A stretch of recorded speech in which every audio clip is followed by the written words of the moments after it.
This podcast is brought to you by Voice and Vision, bringing help, hope, and healing to individuals, families, and communities affected by mental illness, addictions, and disabilities in southeastern Pennsylvania. Financial support for this podcast is provided by a Veterans Trust Fund grant from the Pennsylvania Department of Military and Veterans Affairs. Welcome to Untold Valor, a podcast with a unique focus on veterans, featuring stories of courage, recovery, perseverance, and strength. Listen to hear veterans share their perspectives on what it's like to battle mental health challenges, combat addictions, and overcome other adversities unique to those who have served. Welcome into another edition of the podcast. It's Untold Valor, and we are talking, as usual, with veterans and folks that are helping other veterans find their way to and through issues when it comes to transitioning from the service or whatever problems they may be having in and out of the service and as life moves on. And we're excited to have some great guests once again here on the show. We've got Michael Bates joining us. He prefers to go by Mike, so we're going to call him that. But he is from EDSI. He's a veteran career coach. And Michael, welcome in. How are you? Good. How are you? How's your day going? It's going fantastic. Thank you so much for being here. As always, appreciate your time. I'm fantastic. I'm doing well today. Reverend Ben, you with me, my friend? I'm here, signed on, and ready to go. How you doing, guys? Doing very good. Glad to have you back with us here, Reverend Ben. And so we're going to get into talking with Michael today. You've got some great conversation points we want to go through, Mike, so I won't waste any time with a lot of dilly-dally. Tell us a little bit about you, your time in the service, and just give us a little background on you, please. Okay, thanks for having me. Yeah, so right out of high school, 2 days after high school, I joined the Marine Corps. And then, wow. Yeah, so I joined in 1997 right out of high school. I guess you knew what you wanted, right? Yes, I did. So as soon as I joined, I went down to Parris Island, and from Parris Island, I went to Camp Lejeune, and then I did 21 years. I retired in 2018 as a Master Sergeant Operations Chief. Oh, wow. My final duty station was in Camp Pendleton, served under many units from operations chief to infantry units to other job-related experiences and many deployments. Mm-hmm. Throughout my career, I led and mentored over 2,500 Marines during various stages of their military service. While I was in, it was awesome. Like, I was in charge of everyone. I was making sure what was people getting done, how their transition was. Before they got out of the Marine Corps, they all had to come talk to me, and I made sure they had a plan, make sure that they knew what to do, how the transition was going to be. But during that time, I forgot to do it for myself. Oh, wow. Yeah. So there was, after I retired, I was like, oh, I'll take some time. My son, I have a son, he's 19. He was just a freshman in high school. That's why I retired, so I can actually spend his high school years with him. That's awesome. And then I was like, while I was doing that, I was like, okay, I'll get back to the youth. And I was a coach, and I helped young kids help find their purpose, help little boys turn into young men.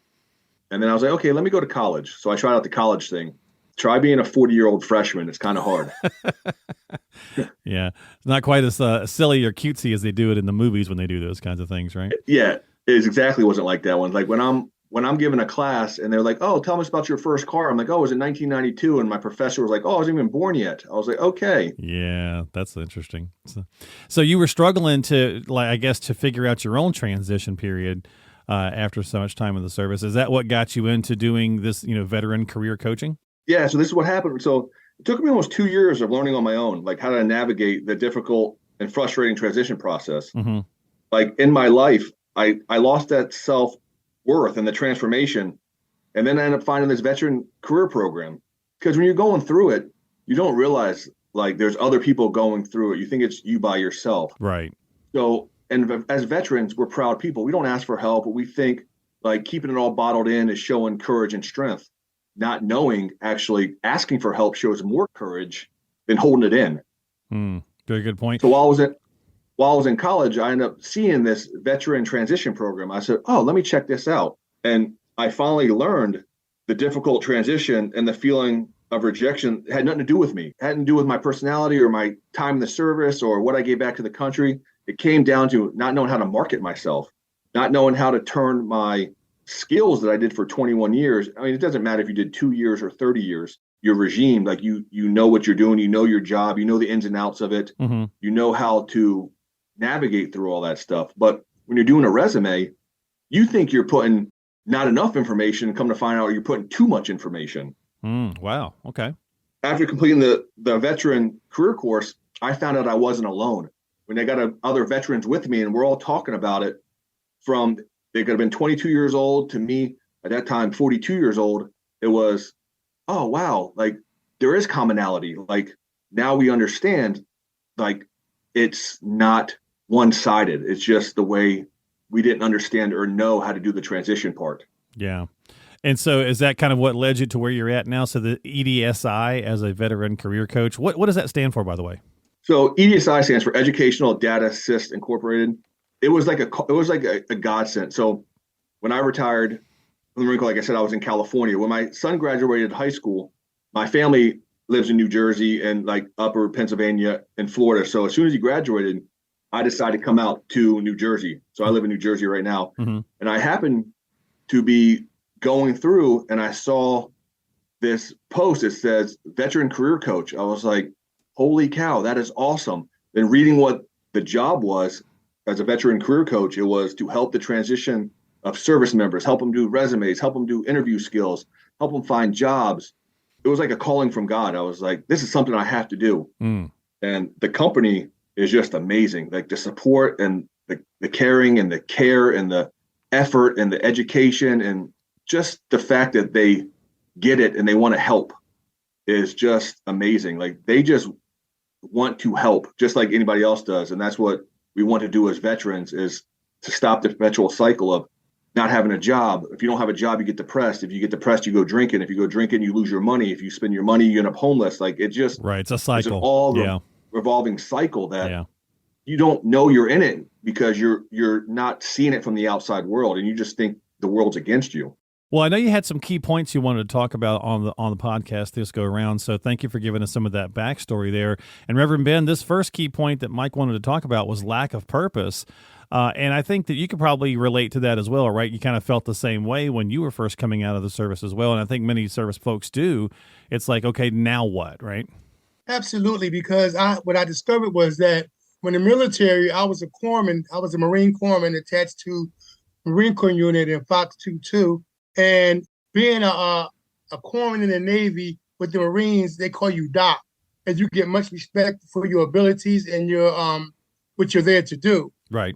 However, when I got out the military, I was just rated as an ambulance driver with the same skills that I had in the military that allowed me to do sutures and diagnose people and to commit emergency procedures to save the life of another. When I came out of the military, it seemed like there was, like you said, it was no purpose because that same job title only gave me a license to drive an ambulance and take people back and forth to the hospital. That's working in the city of Philadelphia. So I can definitely relate to that being kind of like lost in the sauce coming home. Because in the military, we were this and that. When we came home, we were just nothing. Yeah. So Mike, with that lack of purpose, is that kind of the first, I guess, hurdle that you work on?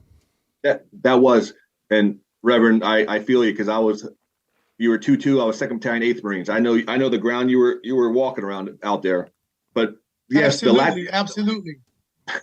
The lack of purpose. That's what it is. Like I got out when I retired, I was in charge of over 300 people, and now you're telling me like my skills that I thought I had of making sure they're fed, they're getting paid, they're following the rules and regulations, their families are being taken care of, the operational commitments, like doing all those things. And when you get out, it's like, wow, what do I do today?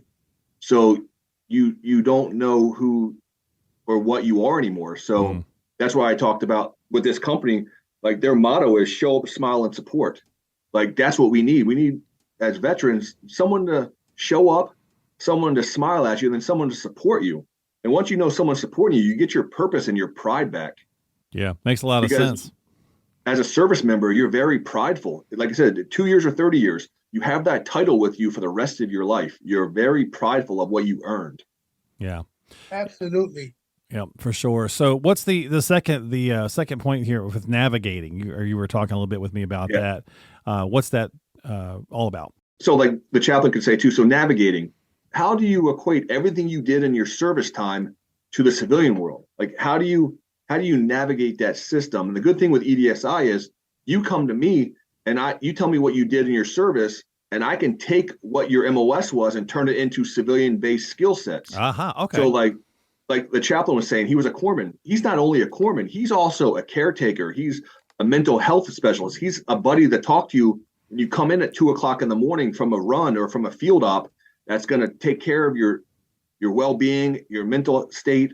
So, and a lot of people don't know that. So when they get out of the service, they think that was just that was just part of my job. No, that's stuff that these civilian companies want to know about because it's tangible skills that you bring to it. As a 21-year-old kid, you're in charge of 13 people. Well, that's leadership. That's problem solving. That's situation-based decision making. There's a whole slew of things that these organizations look for their management type. No, that's a great point. And it's not easily it, right? But like to your point, when you're trying to when you're just going and filling out a job application or something like that, it doesn't, for some reason, it doesn't click right for some folks anyway, right? On how to put that stuff down. And so what's the third point? The next one is it's okay to reach out because you're not alone. So either you're going to an organization, find another veteran, or for our organization, come reach out for us, and then we help navigate that system for you. But a lot of veterans, what they do is, it's okay. Yeah. No, it's okay. Because they think everything's a scam. They just think everything is, no, that's not going to be good for me. That's not good for me. But it's okay to reach out to other veterans, to reach out to the chaplain, reach out to organizations that are here to help you. But make sure it's a free-based organization, not someone who's going to take money up front and not see you again. Yeah. I mean, and that's part of what we do right here on the podcast by sharing the information and what Valerie and Olga are doing with Voice and Vision Inc. It's the same kind of process, right? It's letting people know that there's resources and that it's okay to ask for help. But obviously that's, the hardest part a lot of times for humans anyway, but certainly for our servicemen and women as well. So share with us a little bit about the EDSI process. So the EDSI process for the veterans is they come in, we talk to them, and I just check to make sure they're a veteran. Just as long as they're a veteran, that's all I'm looking for. And then they come into me, we fill out some paperwork to get them registered inside of it. And I sit them down and we do this matrix learning. So they find out what kind of job they were looking for.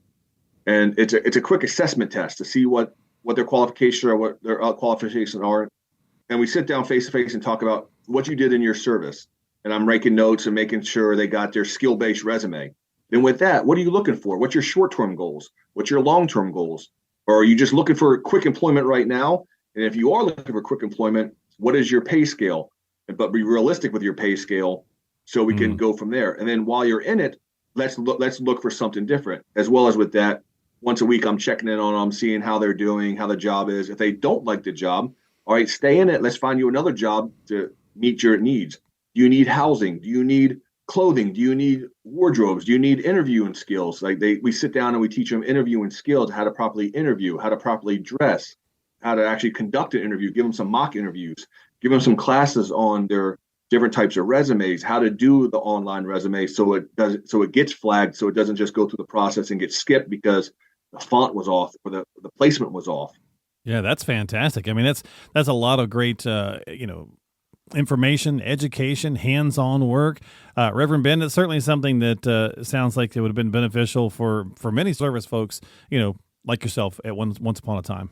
Let me tell you, man, absolutely, because the transition to civilian life is very detrimental to a veteran. When I first got out the military, I was working at a gas station, pumping gas and pulling up weeds. That's coming from a man who's traveled the world with the military, been in contingency forces, and had other corpsmen under me, and 150 Marines relying on me to make sure they were for their well-being, to somebody who came home pumping gas. So this is a vital thing for veterans to get involved in. Yeah, yes. Yeah, great resource for sure.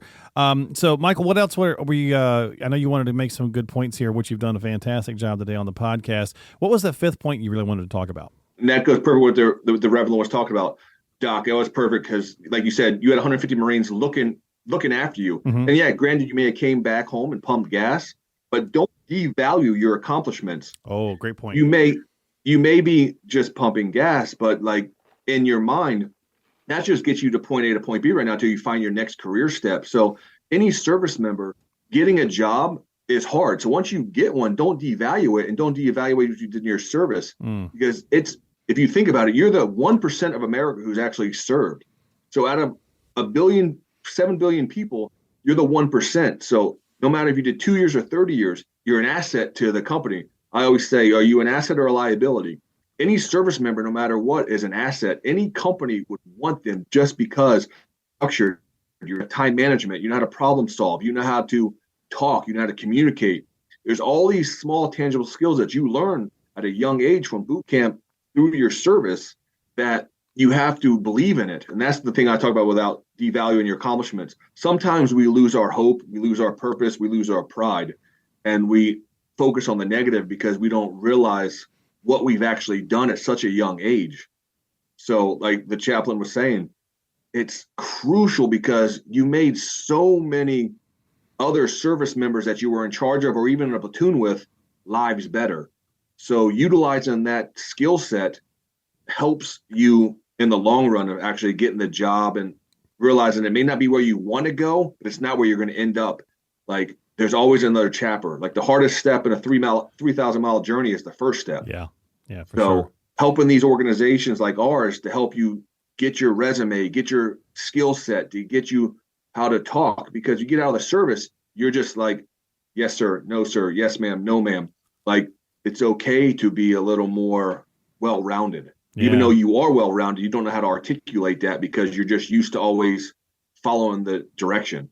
Well, that's fantastic. I mean, it's some great points for sure. And usually, Mike, when we get ready to wrap up the podcast for the week, and we're certainly love to have you back on to talk more specifics in other areas. But we always say, what's something you would share to other veterans listening to the podcast who maybe are struggling to take a step? But you said so many good things right there. It's almost like that motivational speech was already right there. But anything else you'd like to share with folks that are listening that might be like, yeah, I'm struggling to make that next step? And of course, we're going to get the information on how to reach out to you as well. And we'll put that in the show notes for the podcast. But anything else you'd like to share? Well, yeah, my number one thing is, don't forget who you are. Like I'm very passionate. I'm very prideful. Don't forget the sacrifices that you made from your friends, your family, to the service and to yourself. So even though you don't want to reach out, like talk to somebody. Like someone's there to help you. Someone's there to guide you. It could be just a friend you met from boot camp 20 years ago.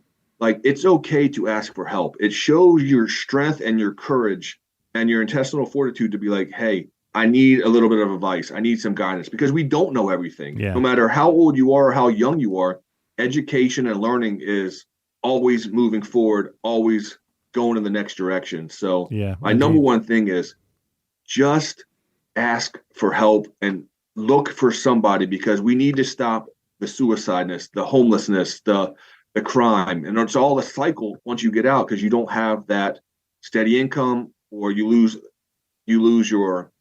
think your family's now like not as proud as you because now you're not in the service anymore now that you're out. Like the chaplain was saying, he got out from the service as a corpsman, now he's pumping gas. In his mind, he'd be like, oh, my family may not see me the same way, so now I got to try even harder. Well, it's not working out, so he's putting more and more weight on his shoulders, and he just isn't doing the right thing, not on purpose. He just doesn't know the process or the steps. Yeah. That's a great point. Great message. Yeah, I think it was Eleanor Roosevelt that said, learn from the mistakes of others because you probably won't live long enough to make them all yourself, right? So reach out, get some help. How can they find you, Michael? Where can the folks turn to? So you can contact me. It's Michael Bate at edsi.com. So once again, MichaelBate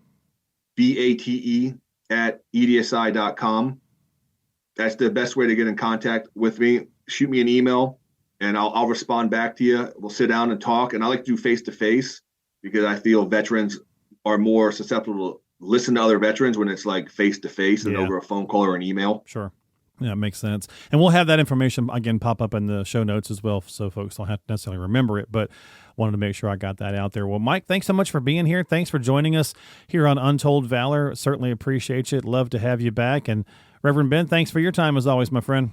Likewise, I really appreciate the experience, and thank you so much for supplying us with those resources because many a veteran can definitely benefit from what you do. Thank you so much for coming on. Thank you for having me. I really appreciate it. Yeah, absolutely, Michael. Thank you so much. And again, folks, tune into the podcast for future episodes. Don't forget to subscribe to us, and we'll have all that good information pop up here in just a second. This has been Untold Valor. You've been listening to Untold Valor by Voice and Vision. We hope you found the information and resources discussed today helpful. As always, thank you for listening and for your support. Remember to stay connected with us through our various social media platforms, including Facebook, Instagram, and YouTube. Don't forget to visit the website, voiceandvisioninc.org. That's voiceandvisioninc.org, where you can sign up for our blog and find free resources and information on upcoming events, webinars, workshops, and get support. You can also access our free help and hope guide for individuals and families struggling with substance use and addiction. If someone you know is struggling, please reach out for help because you and your life matter. Remember, the National Suicide and Crisis Lifeline is available to you at any time by dialing 988. We are all ambassadors of hope and recovery, and if you want to share your story, please contact us. Compeer Corps is also looking for veteran mentor volunteers and veteran participants. To find out more information about Compeer Corps, please call 610-541-0790. That's 610-541-0790. You can find all the links and contact information for the resources mentioned on today's episode by checking the description and the show notes section of your app. Thank you again for tuning in and for your support. Until next time, this has been Untold Valor.